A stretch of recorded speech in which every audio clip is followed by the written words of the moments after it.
नमस्कार, help India में आपका स्वागत है दोस्तों। आज हम बहुत दिन बाद वीडियो डाल रहे हैं दोस्तों। आज हम बात करेंगे लोन को कैसे सेटलमेंट करें। 10 से 20% में कैसे लोन को सेटलमेंट करते हैं। कुछ लोगों का कॉल आता है कि सर मल्टीपल लोन में फंस गए हैं, बहुत परेशान हो रहे हैं, बहुत कॉल्स आते हैं, बहुत हरासमेंट किए जा रहे हैं, तो लोन को कैसे सेटलमेंट करें। तो दोस्तों आपको परेशान नहीं होना है। आज इस वीडियो में हम पूरा बताएंगे कि लोन को कैसे सेटलमेंट करना है और क्या करना है। तो पहले क्या बैंक के पास जाना है कि नहीं जाना है, तो दोस्तों इस वीडियो में हम सब कुछ चर्चा करेंगे कि लोन को कैसे सेटलमेंट किया जाता है, कैसे करना है। तो दोस्तों कुछ लोगों का कॉल्स आता है कि सर लोन को सेटलमेंट करने के लिए बैंक के पास जाते हैं लेकिन बैंक बोलता है कि सेटलमेंट नहीं करेंगे, या आप 2 EMI 3 EMI दे दीजिए या आउटस्टैंडिंग आप पे कर दीजिए तो सेटलमेंट कर लेंगे।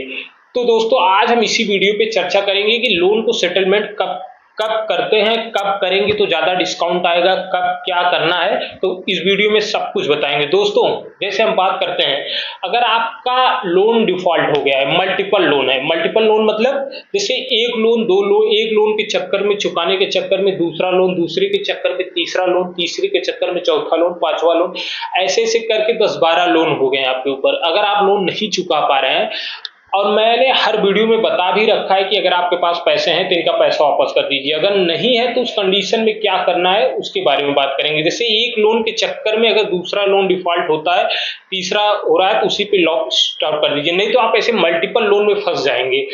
करना क्या है अगर आपका लोन डिफॉल्ट हो जाता है, और मैंने हर वीडियो में बता रखे हैं कि अगर आपके पास पैसे हैं तो इनका पैसा वापस कर दीजिए, अगर नहीं है उस कंडीशन में। कंडीशन कैसे, जैसे अगर आपको जॉब छूट गया है, जॉब लॉस हो गया है, या किसी कंडीशन से आप पैसा नहीं पे कर पा रहे हैं, या घर में कोई बहुत प्रॉब्लम है, जेन्युइन प्रॉब्लम आ गई है, नहीं दे पा रहे हैं, तो उस कंडीशन में करना क्या है, लोन को सेटलमेंट कैसे किया जाता है। कुछ लोगों का कॉल्स आता है कि सर मैं गेमिंग में पैसा हार गया, गेमिंग में हार गया, या शेयर मार्केट में पैसा हार गया। ये जेन्युइन प्रॉब्लम नहीं है बैंक का कि आप पैसा बैंक से लिए और गेमिंग में हार गए या शेयर मार्केट में लगा दिए, लॉस हो गया, तो ये जेन्युइन प्रॉब्लम नहीं है।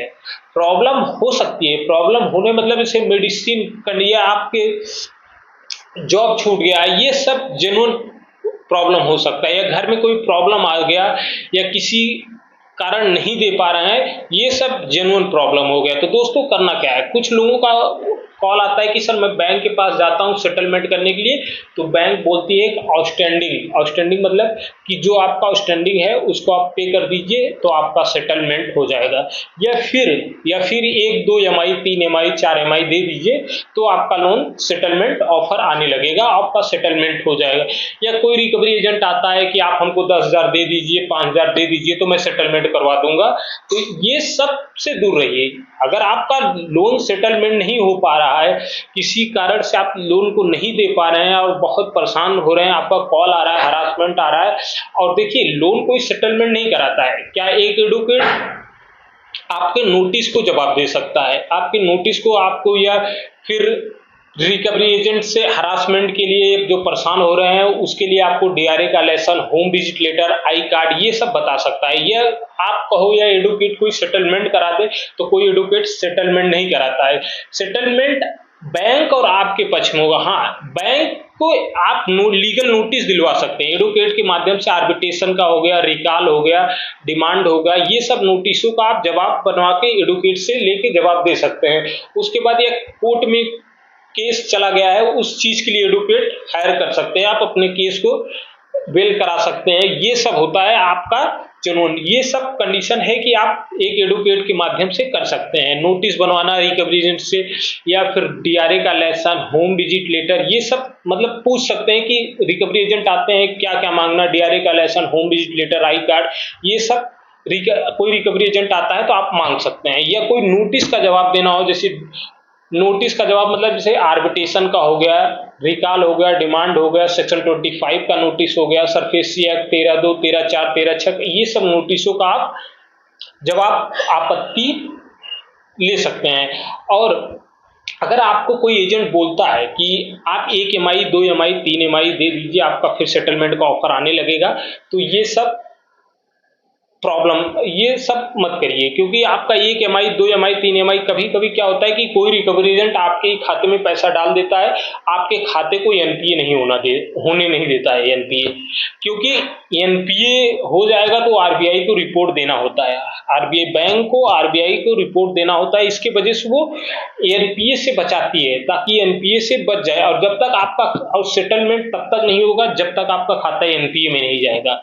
जब तक आपका खाता एनपीए में नहीं जाएगा तब तक सेटलमेंट नहीं होगा। अगर आप सेटलमेंट करना चाहते हैं, अगर आप किसी बैंक से या आप बैंक के पास जाके सेटलमेंट करना चाहते हैं, अगर आप 1 EMI 2 EMI 3 EMI डिफॉल्ट हो गई, अगर आप बैंक के पास जाते हैं कि सर को सेटलमेंट करना है, तो उस समय आपको 70 कम से कम 80-90% आपको पैसा दे के सेटलमेंट करना पड़े। अगर आपको कुछ दिन रुक सकते हैं, जैसे कुछ दिन रुकने में क्या, अगर आप 6 महीने 7 महीने 8 महीने 9 महीने अगर रुक जाते हैं तो 20 से 25 से 30% में ये कम में आपका सेटलमेंट हो जाएगा।